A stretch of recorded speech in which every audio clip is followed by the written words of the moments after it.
A number of chemical reactions take place around us every day.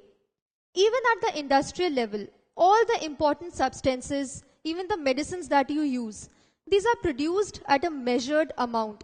The different substances in the medicines that you use are all measured. Now let's look at some examples in which some important chemical reactions are taking place at the industrial level. There's an industry, Bharat Chemicals Limited and Royal Cements Limited. So Bharat Chemicals Limited had to supply 112 kg of calcium oxide to Royal Cements Limited for the manufacturing of cement. Calcium oxide is the main ingredient which is used for the manufacturing of cement. So Bharat Chemicals Limited uses calcium nitrate as the ingredient to form calcium oxide. So what amount of calcium nitrate should they use? Now, Bharat Chemicals has to supply calcium oxide to Royal Cements Limited, and to produce calcium oxide, they use calcium nitrate. So this is the reaction, that is calcium nitrate decomposes to form calcium oxide, the ingredient to make cement, plus nitrogen dioxide and oxygen. So this reaction is taking place at Bharat Chemicals Limited. Now let's try to find out what is the amount of calcium nitrate should Bharat Chemicals use. So this is the reaction that is taking place. We start by finding the relative molecular mass of each of the species. So when we look at calcium nitrate, we can find out its relative molecular mass using the relative atomic mass of each of the species. Similarly, for calcium oxide, nitrogen dioxide and oxygen, we can calculate the relative molecular mass using the relative atomic masses. So when we calculate, we get the relative molecular mass of calcium nitrate is 164. Since we have two molecules, so the overall relative molecular mass becomes 2 times 164. Similarly, for calcium oxide, the relative molecular mass is 56. Since we have two molecules, it becomes 2 times 56. Similarly, for nitrogen dioxide and oxygen. Now, we know that Bharat Chemicals had to supply 112 kgs of calcium oxide to Royal Cements. So we take all the calculations and measurements in grams. So let's convert 112 in grams. We get 112 into 1000, which is 112, that is 112000 grams. So now our two species of concern are calcium nitrate and calcium oxide. From the equation, you see that 2 times 56 amount of calcium oxide is prepared from this amount, that is 2 into 164 grams. This amount of calcium oxide is prepared from this amount. So to produce 112 kgs or this amount, that is to produce 112000 grams of calcium oxide, the amount of calcium nitrate used is 2 into 164 divided by 2 into 56 into. So when we calculate this, we can cancel this, and then we get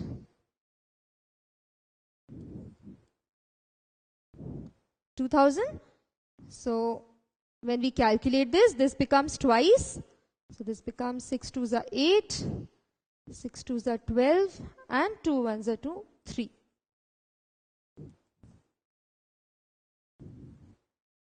So this much grams means 328 kgs. So when Bharat Chemicals has to supply 112 kg of calcium oxide to Royal Cements, the amount of calcium nitrate that they should use is 328 kgs. Let's look at another industry now. There is GD Pharma Limited and PK Chemicals Limited.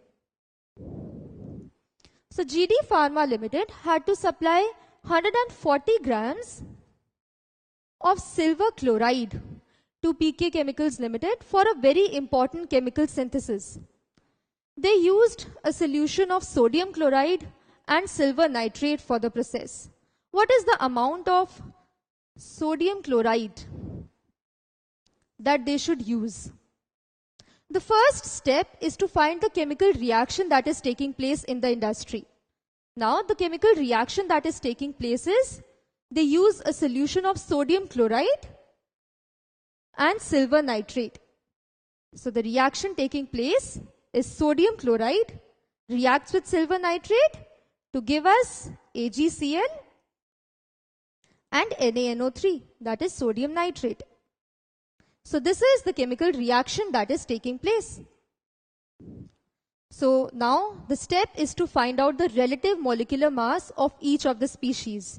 So to calculate the relative molecular mass, we use the individual relative atomic masses.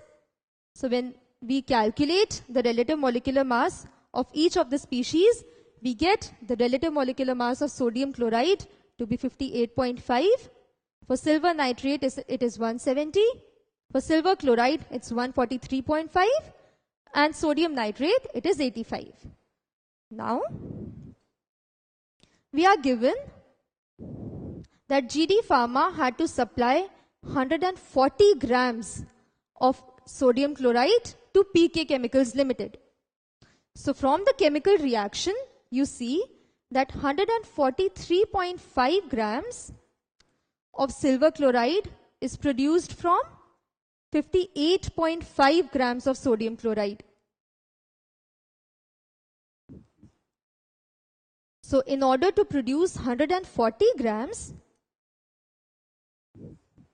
the amount of sodium chloride that is used should be 58.5 divided by 143.5 into the amount that has to be produced or supplied, which is 140. So if we calculate this, we get 57.07.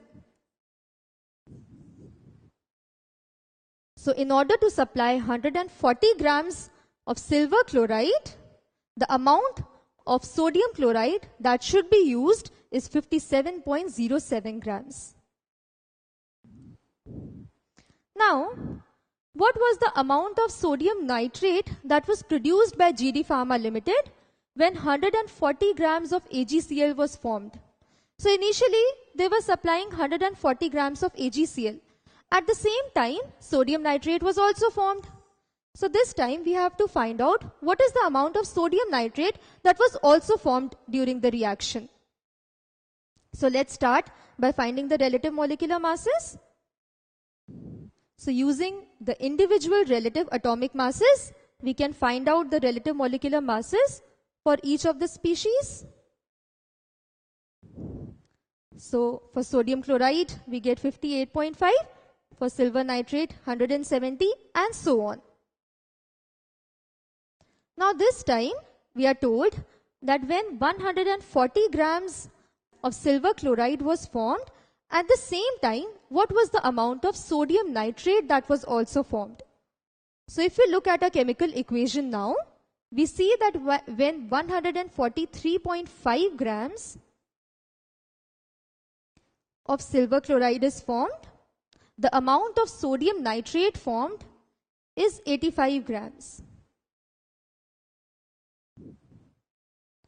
And when 140 grams of silver nitrate is formed, the amount of sodium nitrate that should be formed is 85 divided by 143.5 into 140. So when we calculate this, we get 82.92 grams.